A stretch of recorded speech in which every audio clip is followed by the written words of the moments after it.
warahmatullahi wabarakatuh. Bagaimana kabarnya Anandaku pada hari ini? Semoga kita semua senantiasa diberikan kesehatan oleh Allah Subhanahu wa Ta'ala, dan jangan lupa tetap semangat. Sebelum memulai pembelajaran pada hari ini, marilah kita berdoa bersama-sama. Baca basmalah.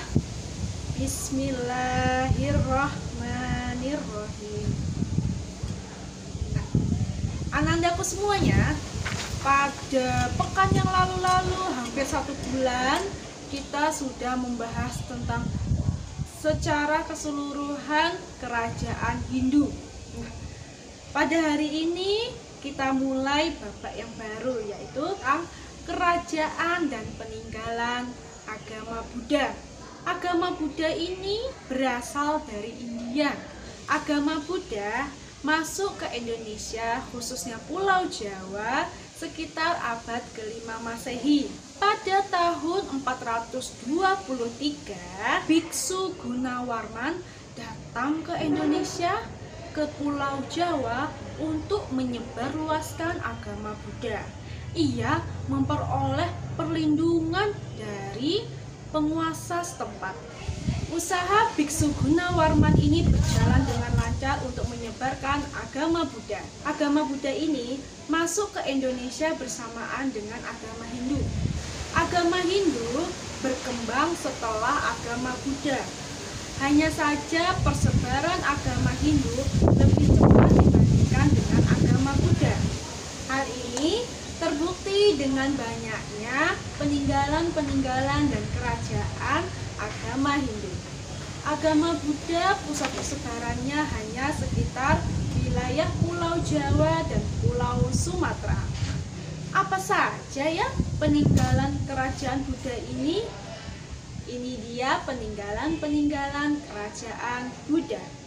Peninggalan-peninggalan sejarah bercorak Buddha. Yang pertama adalah candi. Candi-candi Buddha digunakan sebagai tempat pemujaan. Ciri candi Buddha adalah adanya stupa dan patung Sang Buddha Gautama. Stupa adalah bangunan dari batu tempat menyimpan patung Sang Buddha. Ini ada beberapa contoh candi Buddha. Ada Candi Sewu, Candi Plausan, Candi Mendut, Candi Borobudur, Candi Muara Takus, Candi Jago, Candi Sari, Candi Pawon, dan Candi Tikus. Yang kedua adalah prasasti. Di Sumatera Selatan ditemukan beberapa prasasti warisan kerajaan Sriwijaya. Di sekitar Palembang ditemukan prasasti Telaga Batu, prasasti Talang Tuo, dan prasasti Kedukan Bukit. Ketiganya menceritakan berdirinya kerajaan Sriwijaya. Prasasti Karangbrahi dan prasasti Kota Kapur ditemukan di Jambi dan Bangka. Kedua prasasti itu menceritakan wilayah kekuasaan Sriwijaya. Yang ketiga adalah patung. Patung yang bercorak Buddha biasanya berupa arca Sang Buddha Gautama. Arca Sang Buddha Gautama pertama kali ditemukan di Sengkedeng, Sulawesi Selatan. Nah, ada beberapa nih patung peninggalan kerajaan Buddha. Ada patung Buddha, arca Bumisparsa Mudra, arca Dhyana Mudra, arca Abhaya Mudra, arca Vitarka Mudra, Dharma Cakra Mudra, dan arca Varamudra. Yang keempat adalah karya sastra atau kitab. Ada beberapa karya sastra peninggalan sejarah yang bercorak Buddha. Salah satu karya sastra bercorak Buddha yang terkenal adalah Kitab Sutasoma.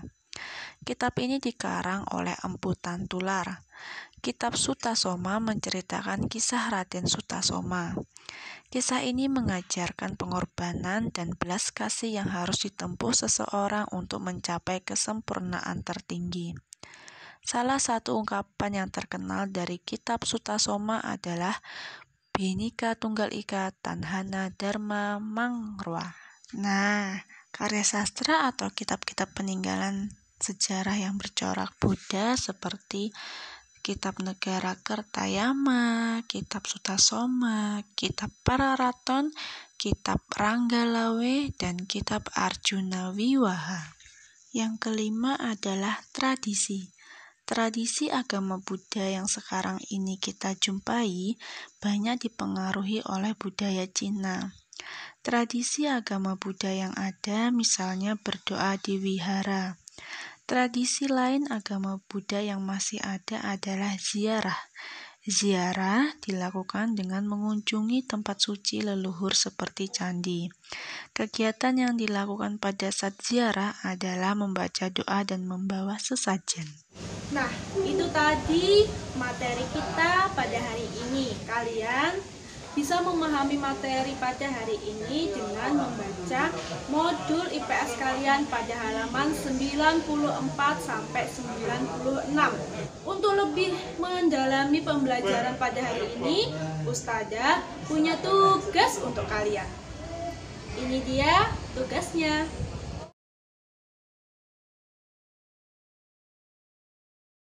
Nah, jangan lupa tugas yang Ustazah kasihkan tulis di buku bergaris menggunakan pulpen. Jangan lupa juga tulis nama dan tanggalnya. Itu dulu pembelajaran kita pada hari ini.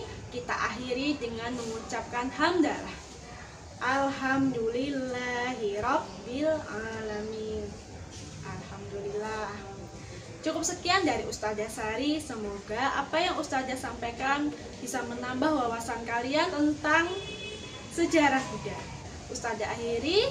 Wassalamualaikum warahmatullahi wabarakatuh.